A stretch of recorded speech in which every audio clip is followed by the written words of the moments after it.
मैं आपके साथ एक नया चैप्टर जो हमारा चल रहा था जॉइंट वेंचर अकाउंट उसके बारे में अगला पार्ट तैयार कर रहा हूँ।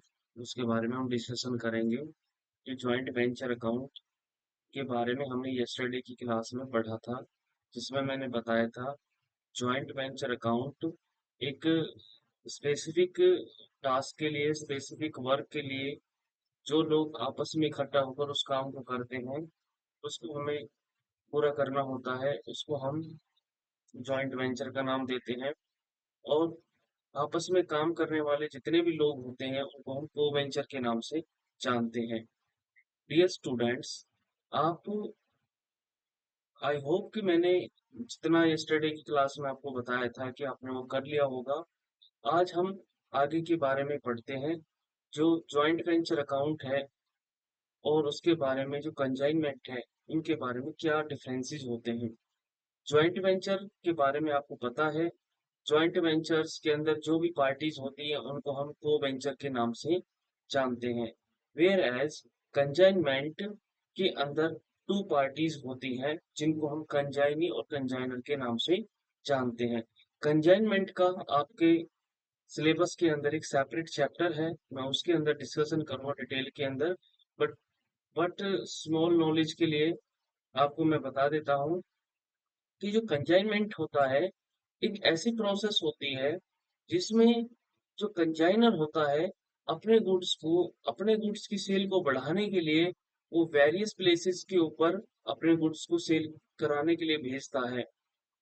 जो व्यक्ति गुड्स को वहां पर सेल करता है उसको हम कंजाइनर के नाम से जानते हैं। और इस पूरी प्रोसेस को गुड्स भेजना, गुड्स सेल करना, इस पूरी प्रोसेस को कंजाइनमेंट के नाम से जानते हैं। इसके अलावा एग्जाम्पल से समझेंगे कि अगर मेरा जो कोई बहुत बड़ा बिजनेस है वो दिल्ली के अंदर है और मैं अपने गुड्स को बेंगलोर के अंदर बेचना चाहता हूँ, तो मैं वहां पर अगर अपना एक कोई स्टोर खोलता हूँ तो मुझे उसके लिए बहुत ज्यादा कॉस्ट बियर करनी पड़ेगी, स्टाफ हायर करना पड़ेगा। तो मैं इस प्रोसेस से बचने के लिए मैंने एक तरीका ढूंढा है जो कंजाइनमेंट का है। मैं किसी व्यक्ति को वहां से हायर करूंगा, जो व्यक्ति की वहां पर शॉप होगी, वो गुड्स मेरे गुड्स को सेल करेगा वहां पर। और उस गुड्स को जितना भी गुड्स वो सेल करेगा उसके बदले में उसको कमीशन मिलेगा। तो ये एक प्रोसेस है कंजाइनर और कंजाइनी की। जो व्यक्ति गुड्स सेंड करता है, सेंडर ऑफ गुड्स है जो वो कंजाइनर होता है, और रिसीवर ऑफ गुड्स है जो वो कंजाइनी होती है। तो आई होप कि आपको डिफरेंस अभी इनिशियल स्टेज में पता लगे होंगे। रिलेशनशिप रिलेशनशिप जो जॉइंट वेंचर में को venture is that is the partners. जो को वेंचर्स होते हैं उनको हम पार्टनर्स का ही फॉर्म है, वो भी एक कि वो प्रॉफिट अर्न करेंगे और आपस में उसको डिस्ट्रीब्यूट कर लेंगे। Relationship between consignor and consignee of the principal and agent. जो कंजाइनर होता है वो गुड्स का ओनर होता है, वो सेंडर होता है, उसको हम प्रिंसिपल बोलेंगे। और जो हमारा कंजाइनी है उसको हम एजेंट का नाम देंगे, क्योंकि वो हमारा एजेंट है जो मेरे बिहाफ पर गुड्स को वहां पर सोल्ड कर रहा है। Scope it may be undertaken for any types of legal business such as the construction of building, road, etc. additional to purchase and sale of goods। इसके अंदर बेसिकली आता है कि जैसे कोई स्पेसिफिक टास्क है, हमें रोड कंस्ट्रक्ट करना है, बिल्डिंग को कंस्ट्रक्ट करना है जॉइंट वेंचर के अंदर।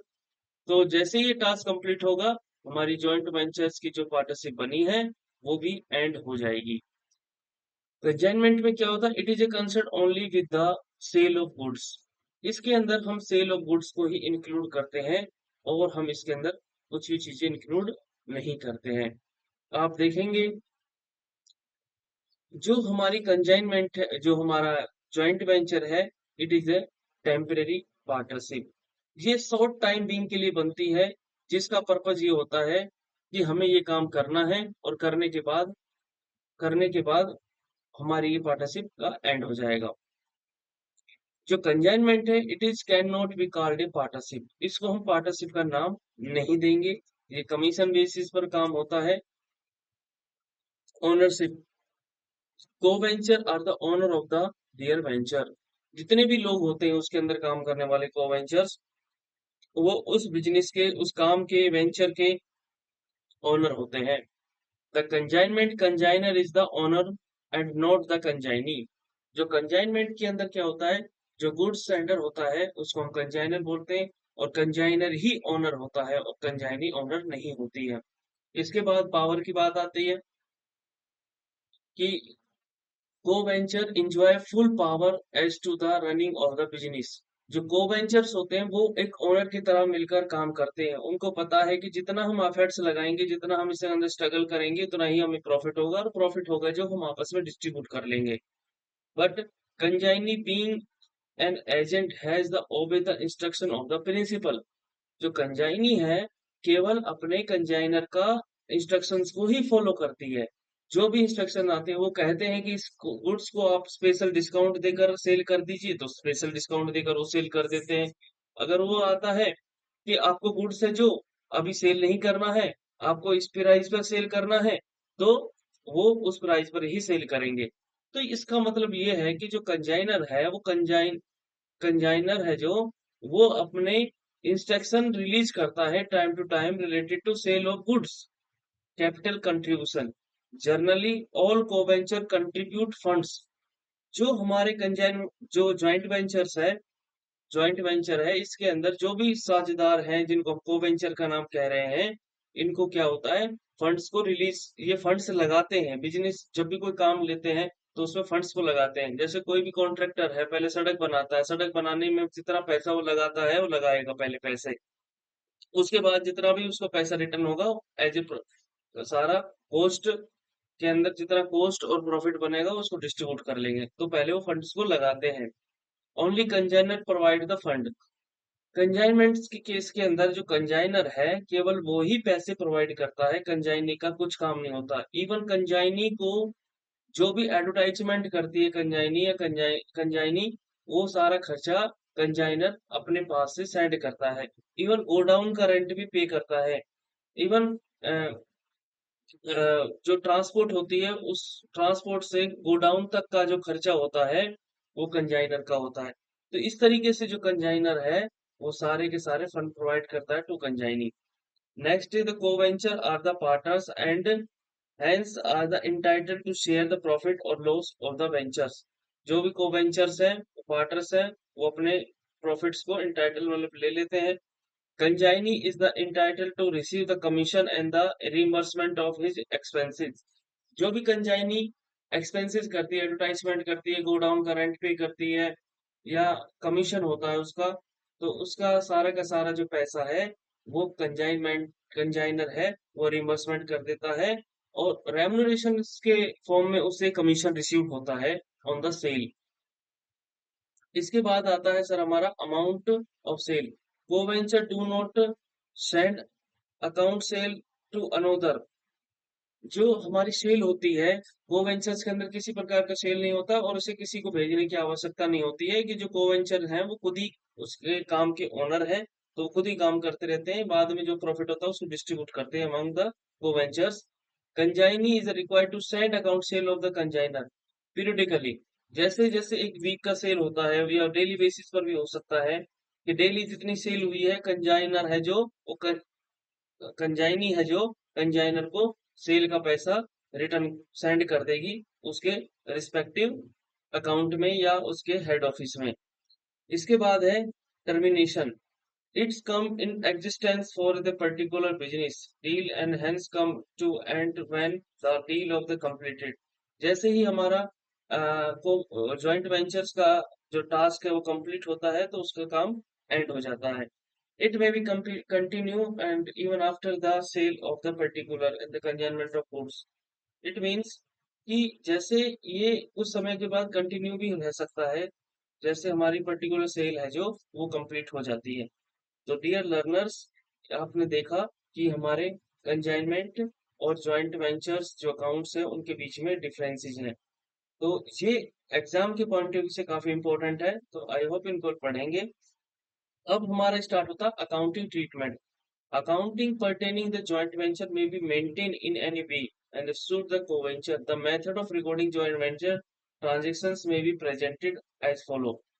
यहाँ पर हमने जॉइंट वेंचर्स के अकाउंट को मेंटेन करने के लिए हमारे ये अलग अलग तरीके हैं, जिसमें हम पढ़ेंगे when separate set of books is the maintain for a joint venture. अगर हम जब सेपरेट बुक्स मेंटेन करते हैं joint venture, when separate set of books is not maintain for joint venture, अगर बुक मेंटेन नहीं की जाती तो उस सिचुएशन में क्या होगा? All coventure keep complete record all transaction their own book individually, तो वो अपने अपने वहां रखेंगे। अगर तीन कोवेंचर्स हैं ए बी सी, तो जो भी ट्रांजेक्शन होगा ए अपने पास भी एक बुक रखेगा, उसमें नोट कर लेगा, बी भी नोट कर लेगा, सी भी नोट कर लेगा। When each coventure keep record in his own transaction in own books, मतलब कि जो अपने अपने ट्रांजेक्शन होगी कि मैंने ए ने 20,000 खर्च करे तो बी अपने रिकॉर्ड में लिख लेगा। तो ये इस तरीके से रिकॉर्ड मेंटेन किए जाएंगे। When separate set of book maintain for the joint venture, this method is also known as the joint bank method. Another is when all co-ventures keep complete record of all transaction in their own book individually. तो ये आपको तीन method बता दिए गए हैं, इसमें हम देखेंगे।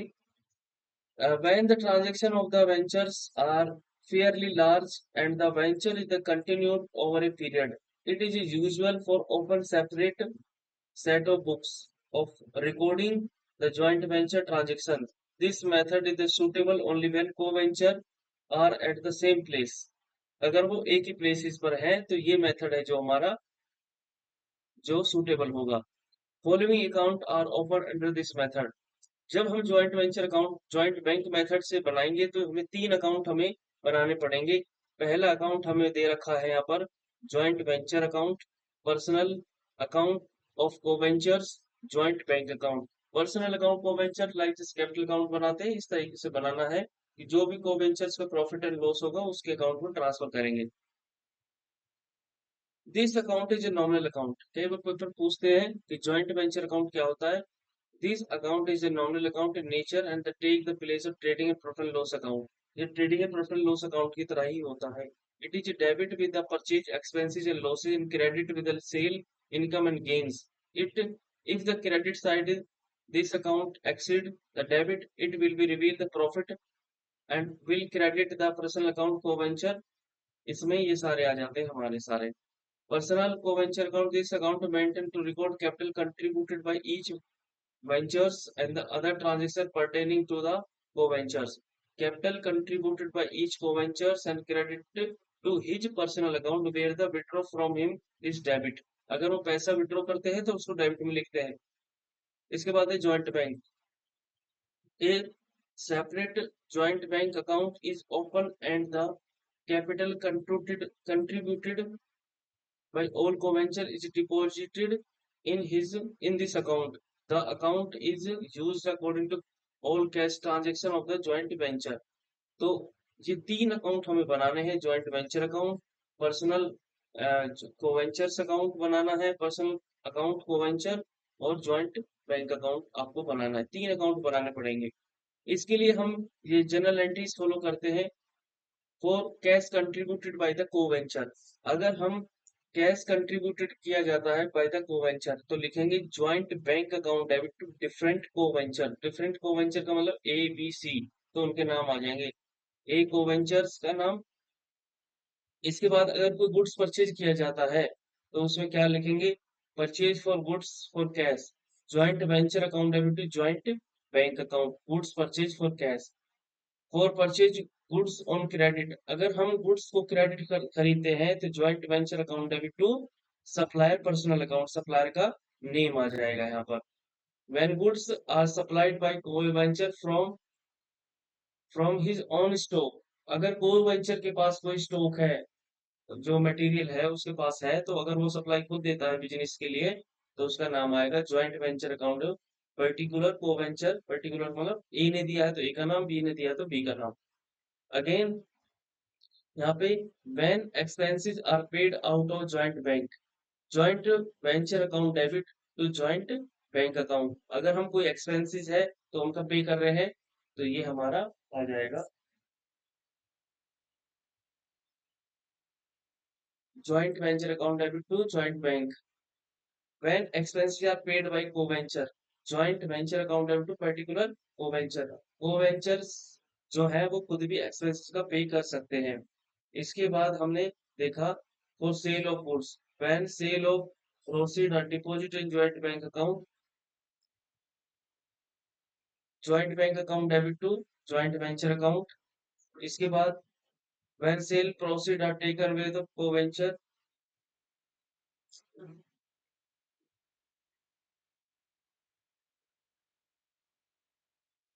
when sale proceeds are taken away the co-venture, particular co-venture account to joint venture account, sale proceed taken by the co-venture। तो ये इस तरीके से हमारे जर्नल एंट्रीज होंगी जिनको आपने पढ़ना है। और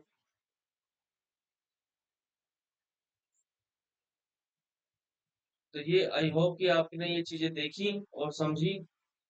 तो हम मिलते हैं नेक्स्ट लेक्चर में। अभी आपको इनकी प्रैक्टिस करनी है और जब हम क्लास में मिलेंगे तो उसकी हम और अच्छे से बताएंगे, प्रैक्टिकल सॉल्व करेंगे। अभी आपको थ्योरेटिकल कॉन्सेप्ट आपको अपने एंड से कंप्लीट करके रखना है। जब हम मिलेंगे नेक्स्ट क्लास में तो आपको बताया जाएगा। Thank you. लाइक और सब्सक्राइब करते रहिए जिससे हमारे सब्सक्रिप्शन बढ़े, लाइक भी बढ़े इससे, क्योंकि ये आपके तरफ से मेरे लिए मोटिवेशन होगा। Thank you.